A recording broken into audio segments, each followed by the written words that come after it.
Hello everyone, now I will show you how to set up your NETGEAR router. And before I start, I would like to remind you that if my video helps you, please support my work. I send half of all donations to animal shelters. All the details are in the description below. The first step is to turn on the router. Take the power adapter. Plug one end of the power adapter into a wall outlet. Connect the other end to the router.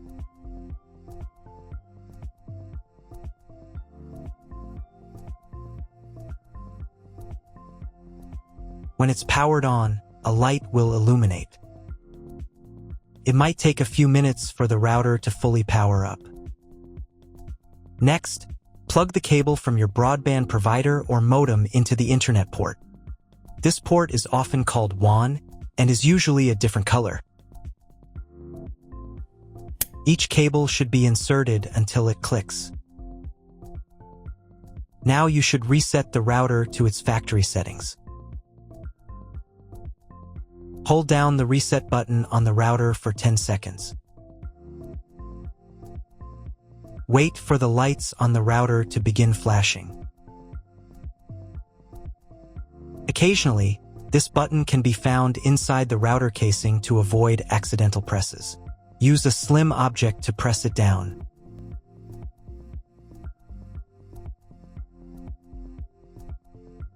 The router will reboot, resetting all the settings to their original factory defaults.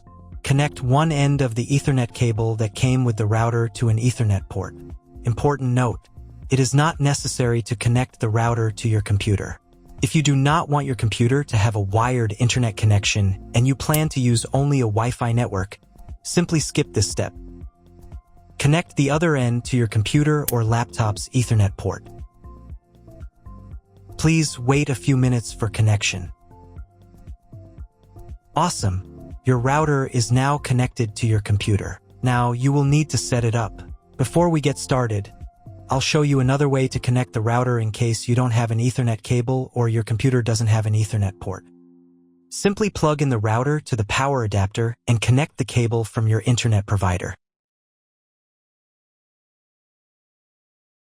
This will turn on the Wi-Fi. If the router is new and hasn't been set up yet, the Wi-Fi network will be named after the router itself. Your router has a unique Wi-Fi network name and password printed on a label. Connect to it. Great job connecting to the router. Now let's move on to the setup process. First, open your browser and go to the URL that you see on the screen. Use the address bar instead of the search bar.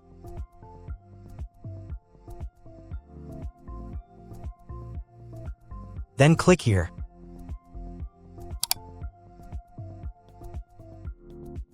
Read NETGEAR terms and conditions and click I agree button. And click Next. Click Next again. If your router settings do not look like mine, it means that your router has a different firmware. I made a video for every firmware type. You can find all the links in the description down below. The first thing you need to do is set up a new password. The admin password is used to log in to your router's web interface. Pay attention to the password requirements. Write your new password in the first field and duplicate it in the second field.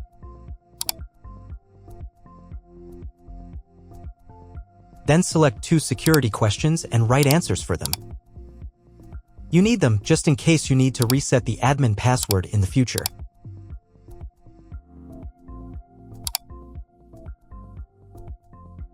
On this page, you can customize your network name and password. Click Next. If your browser does not redirect after 2 minutes, reload the page. On the next page, you will find the information you need to connect to a Wi-Fi network. If you were connected using the preset Wi-Fi credentials, it's time to connect using the new Wi-Fi credential. If you want, you can print them out. Click Next. If the router has not been updated for a long time, the next page may automatically start the firmware update process. If the new firmware is not available, click Next. After updating the firmware, you may be redirected to the NETGEAR website where you can register your router. If you want to, you can do it. I'm just going to close this window because I'm not going to do that.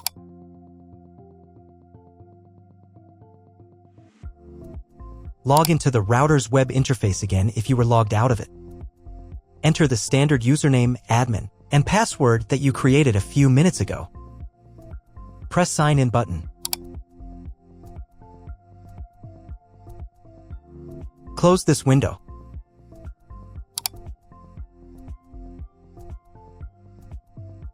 In the top right corner, you can change the language of the router's website interface. To get the internet, go to Advanced. Setup Wizard. Press No, I want to configure the router myself. Then press Next button. On the following page, select Internet Settings. In most cases, there are two options: connection with and without a login. Almost always, your internet connection will not require a login. You can find all of this information in the contract you have with your internet service provider. If your internet connection does not require you to log in, or if you do not know whether logging in is required or not, select No. Leave account name and domain name unchanged. Then in Internet IP address section, choose Get Dynamically from ISP.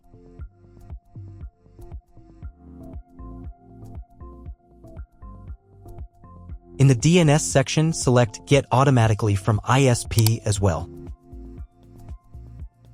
You will need to clone the MAC address of the primary computer if your ISP only allows internet access to a specific MAC address. Select Use Default MAC Address. If you are not sure about these settings, check again that your settings are the same as mine. And click Apply. In most cases, it is not necessary to clone the MAC address.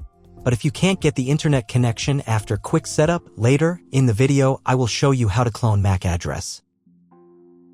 Now you need to reboot the router. To do this, go to the router's web interface if you were logged out of it.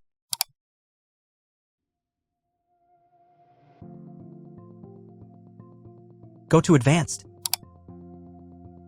Advanced Home. Click on the Reboot button. And click Yes.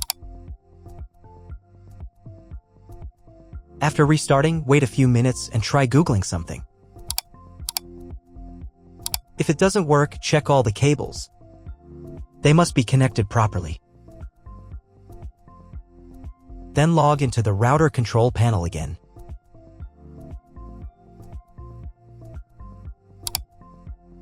Go to Basic. Internet. And choose Use Computer MAC Address.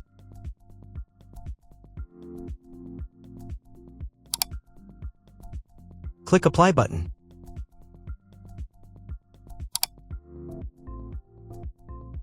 And then reboot router again. Go to Advanced. Advanced Home. Click on the Reboot button and click Yes. After the reboot, wait a couple of minutes and try to Google something again. That's all. If you found my video helpful, please support my work. Half of all donations I send to animal shelters. All details are in the description down below.